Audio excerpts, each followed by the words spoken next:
Oi pessoal, sejam mais uma vez todos muito bem-vindos a mais uma videoaula do curso de inspeção de equipamentos. Como todos sabem, sempre digo, meu nome é Rafael, estamos dando início aqui à nossa quarta videoaula sobre uma matéria de vasos de pressão, matéria que eu sempre detalho para vocês como sendo uma das mais importantes que diz respeito aos equipamentos aqui estudados. Certo, na última aula, nós vimos aí no finalzinho dela alguns conceitos de pressão máxima admissível, do que deve ser levado em conta na hora de você determinar a tensão, sempre em função da temperatura, certo? De maneira que nessa nossa quarta videoaula vamos dar início aqui a mais algumas definições, Então, sem mais delongas, acompanhem comigo aqui a nossa apresentação. Vamos lá. Definições. A pressão máxima admissível de trabalho é calculada para a temperatura de projeto com um vaso na condição corroída. Espera aí, como assim?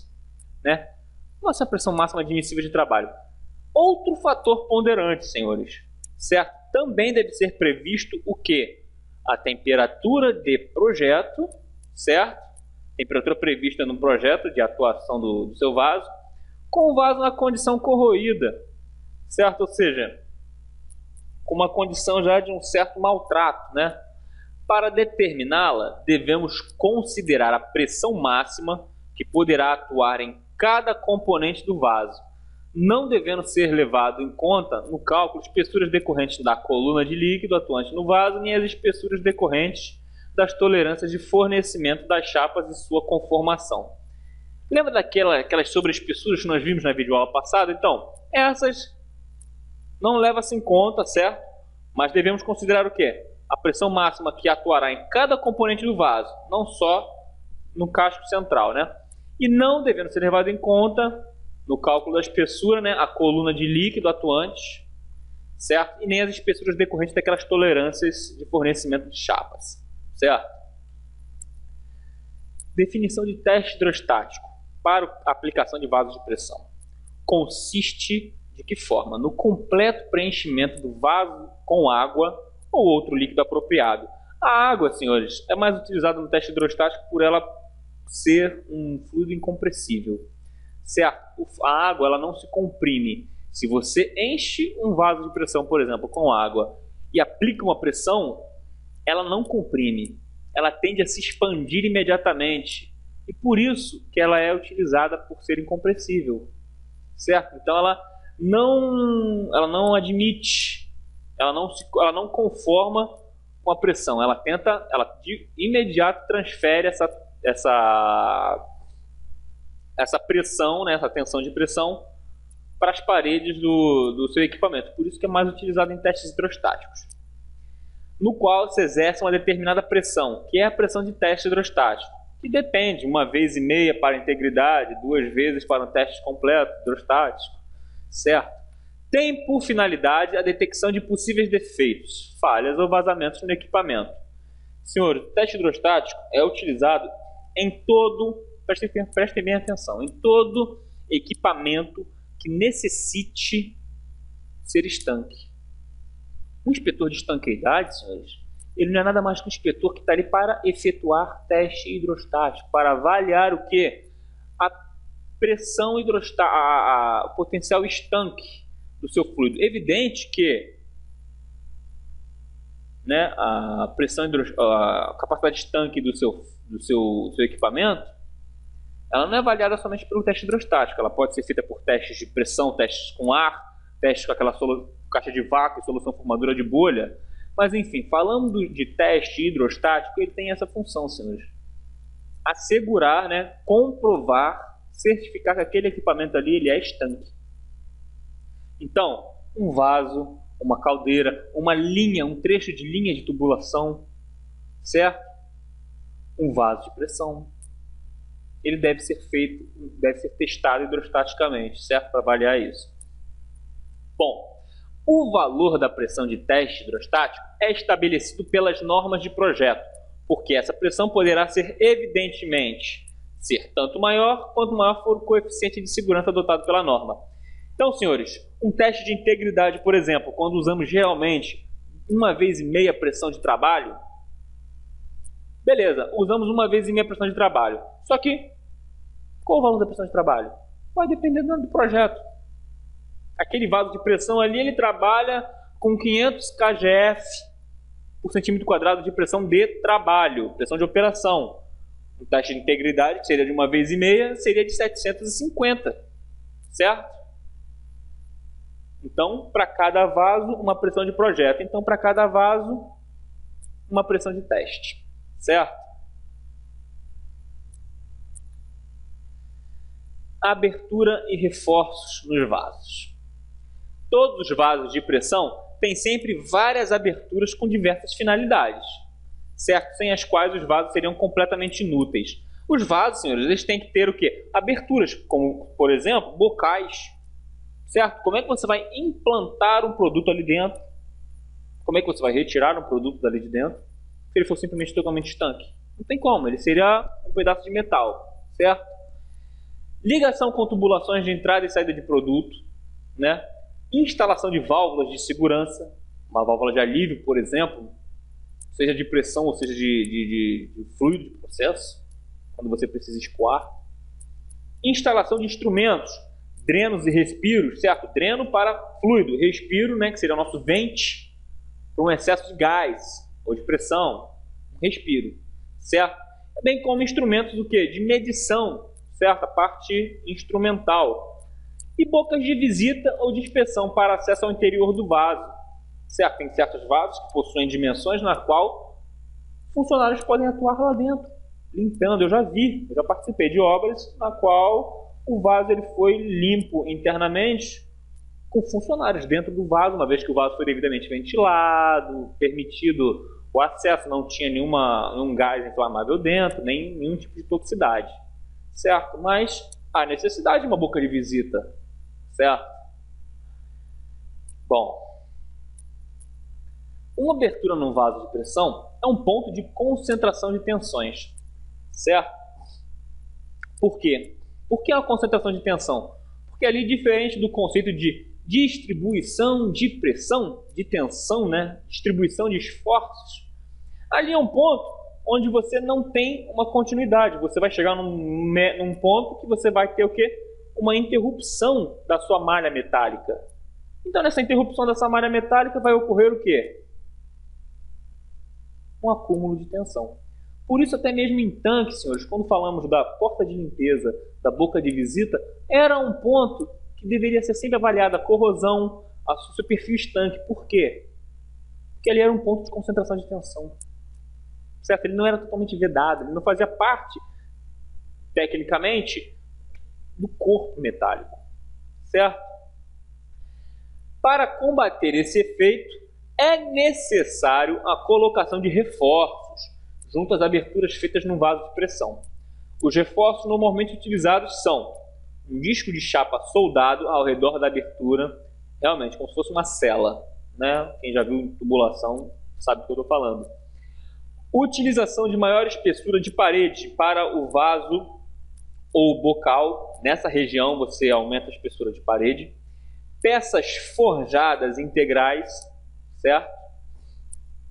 E pescoço tubular com maior espessura, certo? Na região de um bocal, por exemplo, seu pescoço tubular ali mais espesso do que a parede normal do seu vaso, certo? Justamente para combater, né, as concentrações de tensões, certo? Bom, temos aqui um exemplo de um anel de reforço, que é uma forma, né, de se reforçar a sua estrutura. Esquema A. Anel de chapa soldado ao pescoço tubular e à parede do vaso. Permitido para qualquer diâmetro, mas não deve ser usado quando a espessura da parede do vaso é igual ou superior a 50 mm. Certo? Nessa espessura que é elevadíssima, já não é recomendado. E também não é recomendado para serviços em baixa temperatura ou para serviços cíclicos, certo? Aqui agora temos a implantação do disco de reforço, né? É um disco que você aplica aqui.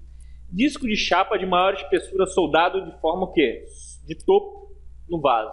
Permitido para qualquer diâmetro. Pode ser usado nos casos em que o anel de chapa, não, anel de reforço, não é permitido ou não é recomendado. Certo? Então está aqui um para suprir a necessidade aplicativa do outro. Outro exemplo, peça forjada integral, certo? Ou seja, que está devidamente integrada aqui ao corpo, né, do seu vaso. Permitido para qualquer diâmetro, sem limitações, sendo, entretanto, sempre de custo elevado, certo? Que implica em alterações estruturais consideráveis. E por fim aqui o pescoço tubular de maior espessura, certo? Permitido sem limitações para diâmetros nominais, que é o diâmetro de operação, até 10 polegadas, inclusive devendo o pescoço tubular ser de tubo sem costura, né, o que confere uma resistência maior, e o tubo forjado é preferido para esses casos, né? Tubo de metal forjado, não costurado. Bom, agora falemos, senhores, de suportes para vasos de pressão. Todos os vasos de pressão devem ter suporte próprio, não se admitindo que fiquem simplesmente suportados pelas tubulações. Vasos verticais são usualmente sustentados por uma saia de chapa. Certo? Então vamos aqui desde o início do parágrafo para podermos aqui, né, ter o nosso acompanhamento. Todos os vasos devem ter um suporte próprio. Primeiro ponto.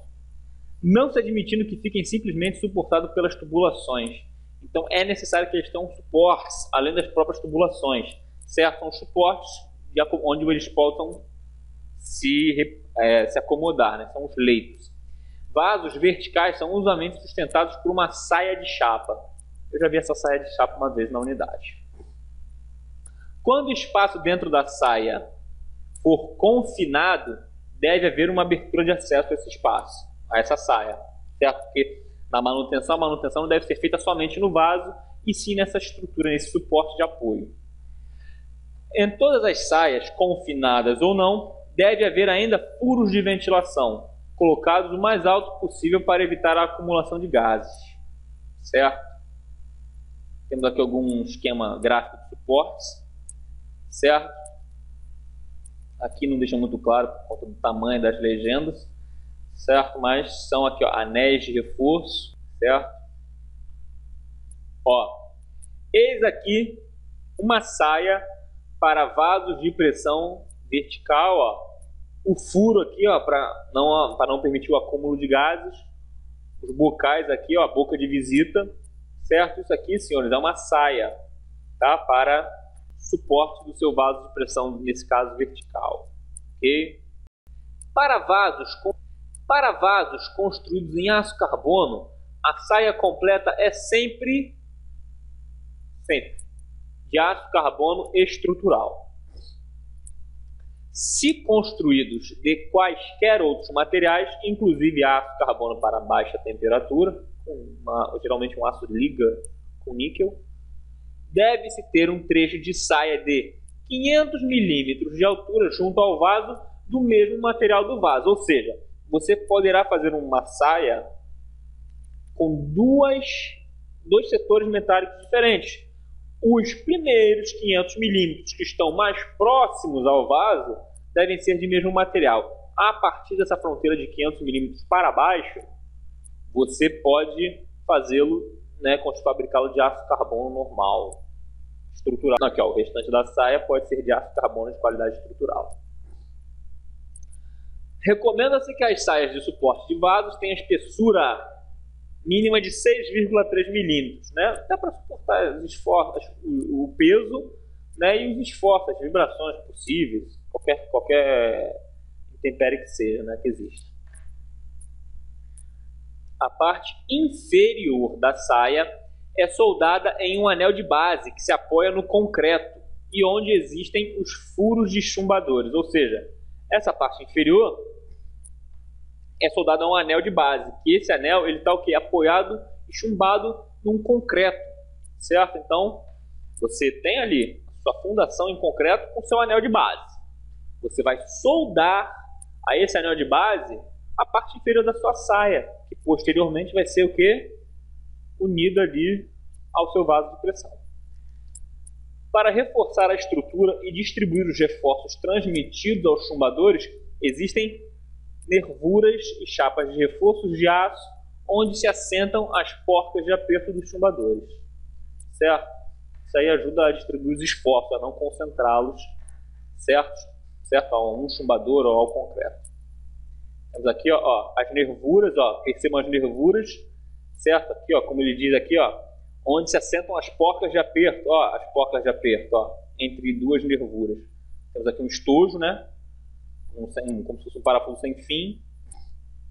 E entre as duas nervuras se assentam o quê? As porcas, que são fixadas ao quê? Os chumbadores aqui, a estrutura de concreto. Aqui nessa região interna aqui há um anel metálico que foi preso, né? Que foi chumbado a esse concreto, certo? E assim temos a nossa saia.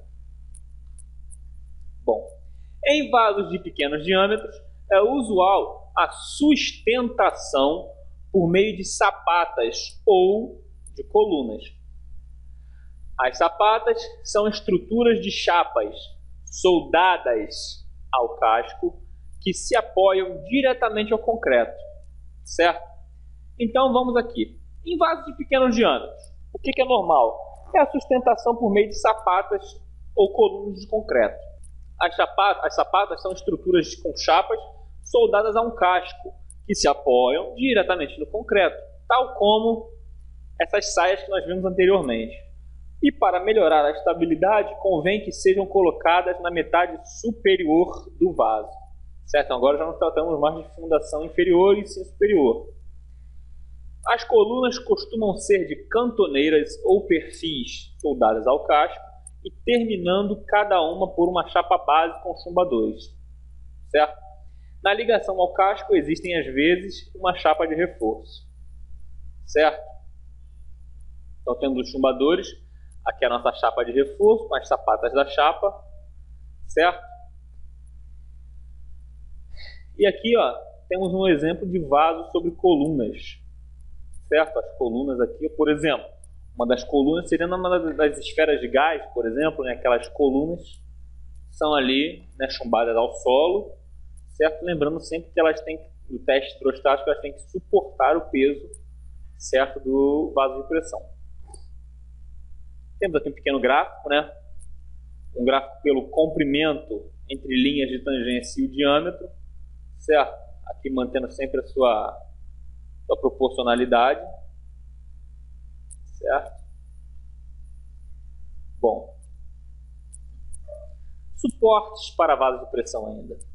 As esferas de gás de armazenagem, mesmo quando de grande diâmetro, também são sustentadas em colunas soldadas ao casco na linha do equador. Linha do equador, senhores, das esferas de armazenagem, são aquelas linhas que ficam bem ao centro dos gomos, né, da união dos gomos, bem no centro da sua esfera, bem no centro, certo?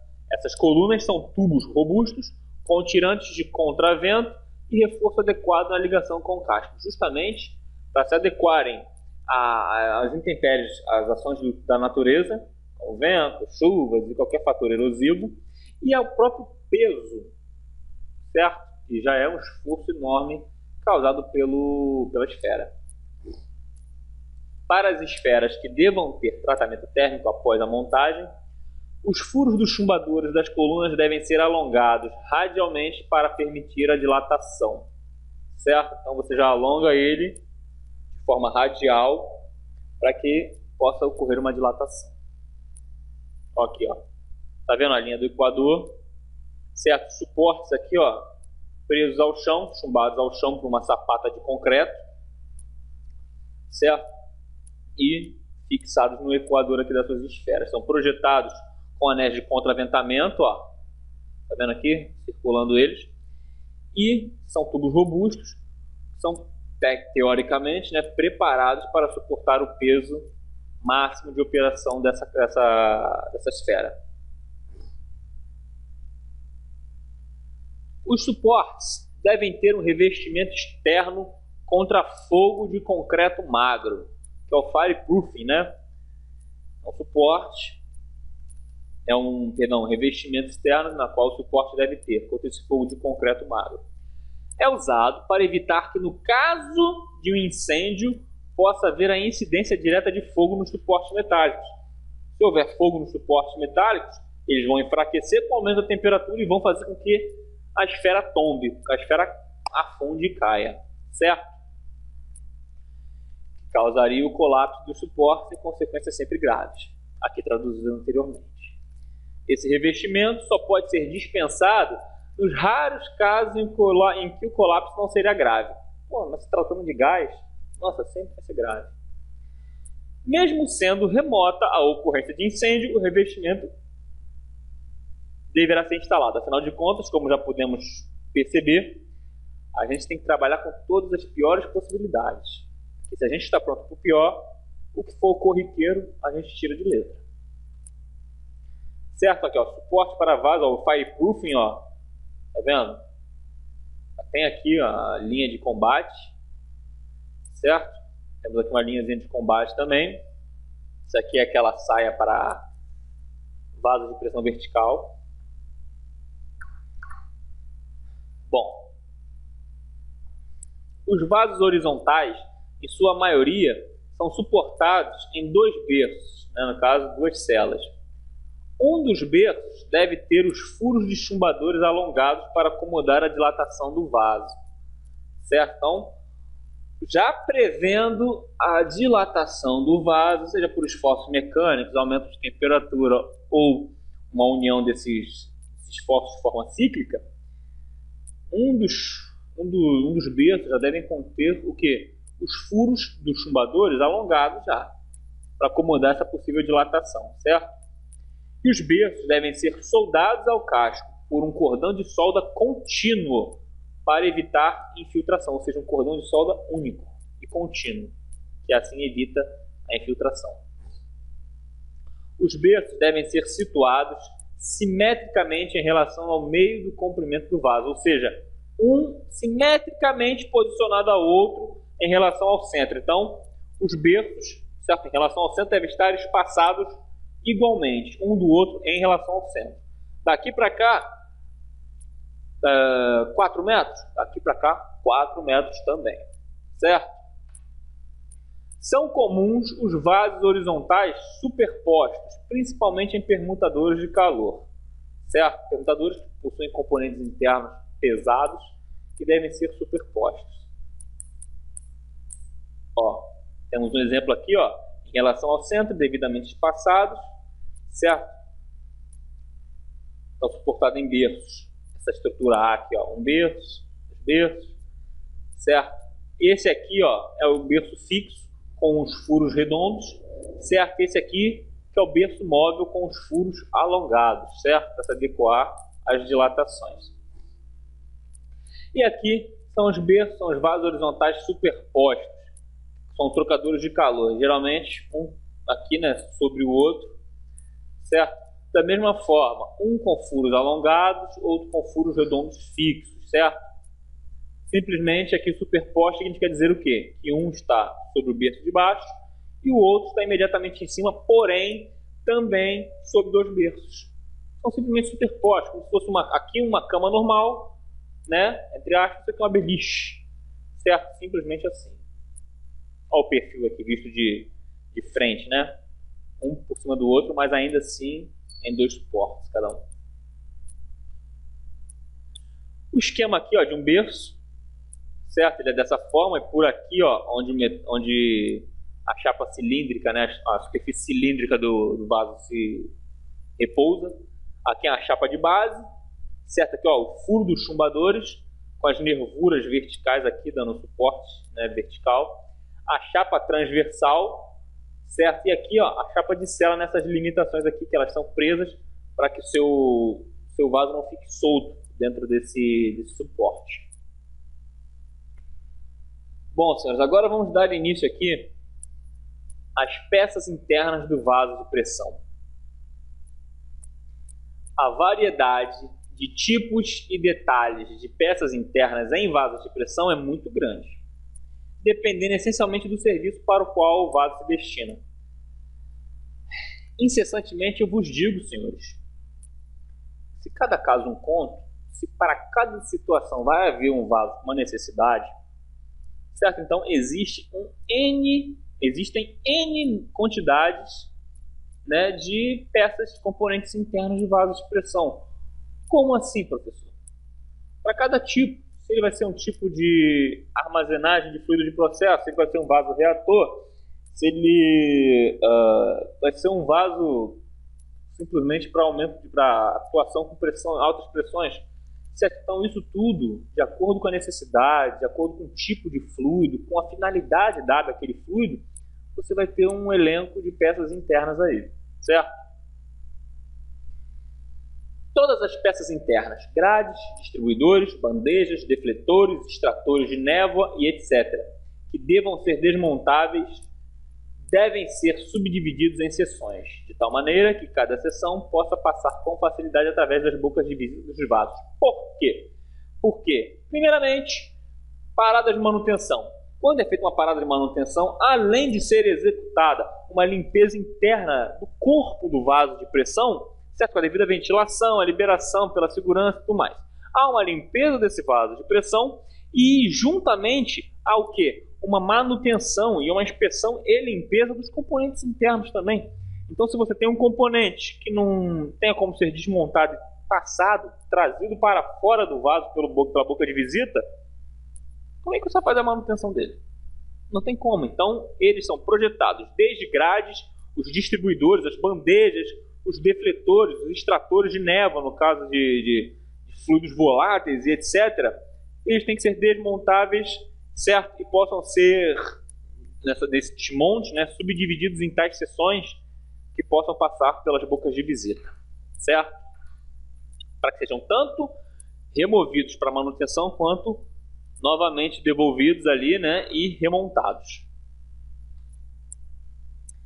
Ó, temos aqui um bocal, né, que é a boca de visita. Temos, por exemplo, aqui dentro, temos um vertedor, temos bandejas, vigas de suporte, calhas, coletores.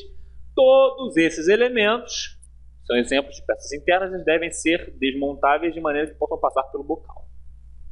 Certo? É uma condição mínima. Certo? Temos aqui a mesma quantidade.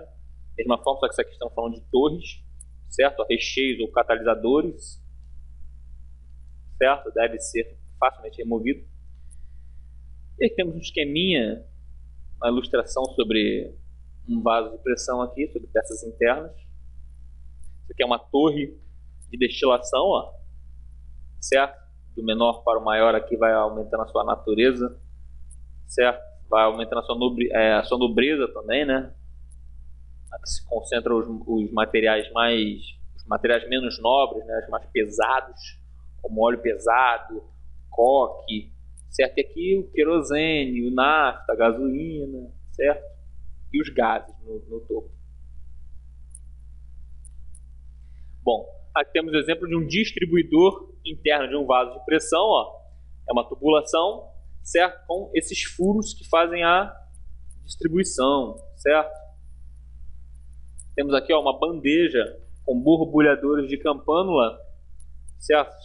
Os borbulhadores de campânula, certo? Geralmente isso aqui faz parte de uma torre, se eu não me engano, certo?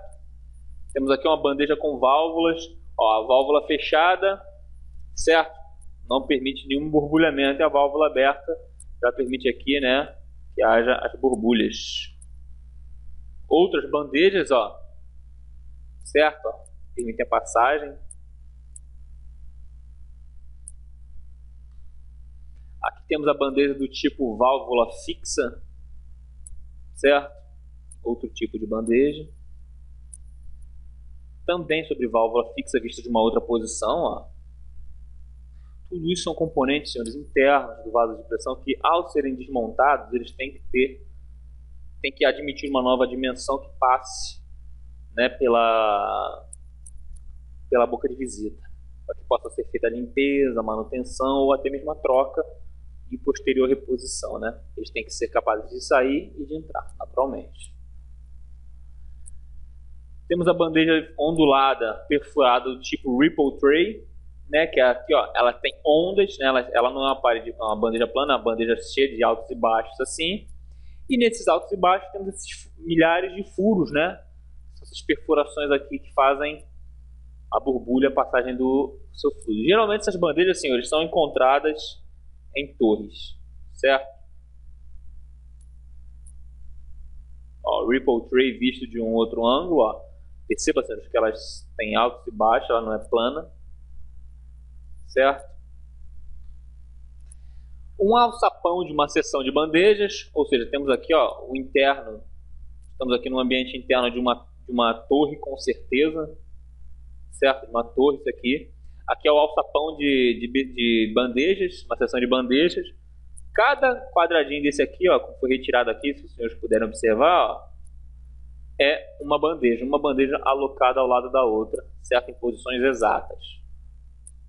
Certo? Tanto é, ó, o espaço é tanto que há a permanência de um funcionário aqui dentro, né? Então esse aí já não é um vaso de pressão que não admite a permanência de um ser humano. Aqui, sim, senhor, é um espaço confinado, não é projetado para permanência humana, mas para fins de manutenção em períodos determinados de tempo, é possível a permanência de um ser humano aqui dentro, certo?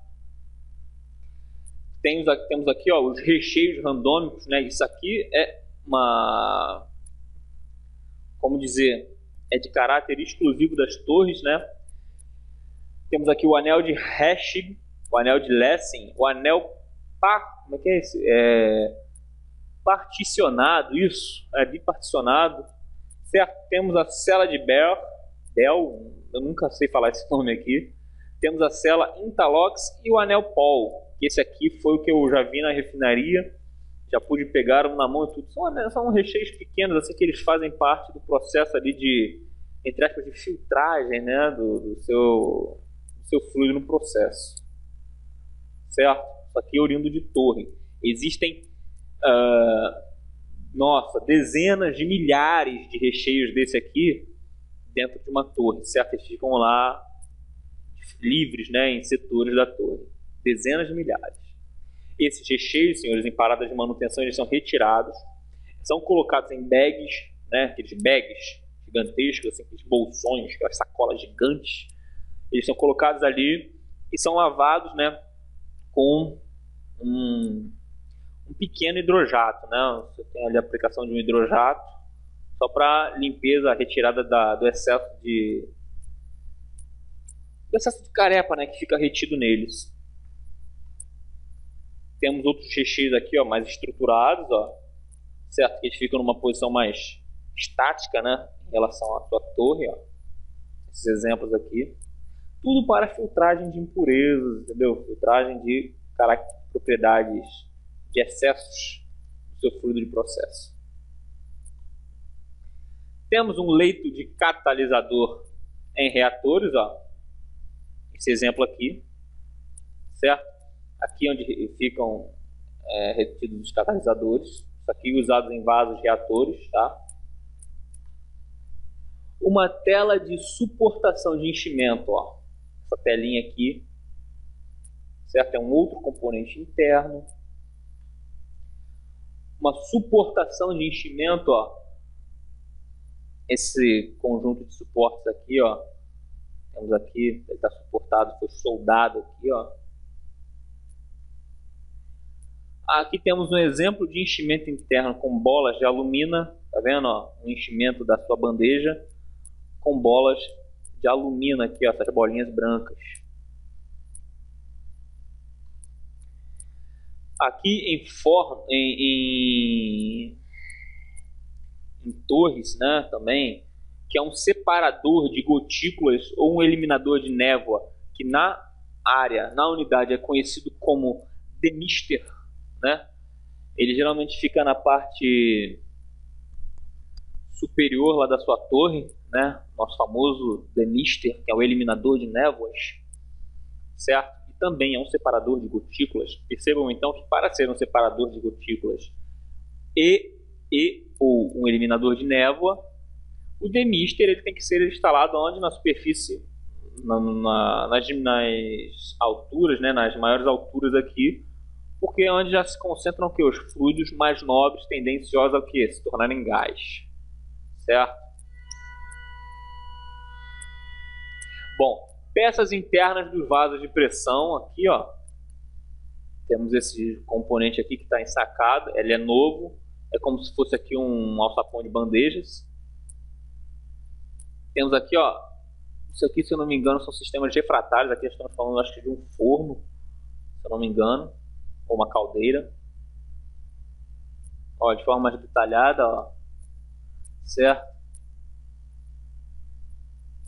E aqui a mesma foto vista de um ângulo diferente, certo? Bom, senhores, com isso, encerramos aqui a nossa quarta videoaula, certo? Desejo ardentemente ainda, incessantemente digo, que os senhores estejam prestando bastante atenção, que os senhores estejam entendendo. Caso isso não esteja sendo possível de primeira, os senhores não desanimem, que os senhores continuem tentando aí, né, entender, vejam mais de uma vez, leiam a apostila, certo? Dediquem-se, vai valer a pena. No mais, fiquem todos com Deus, até a próxima videoaula.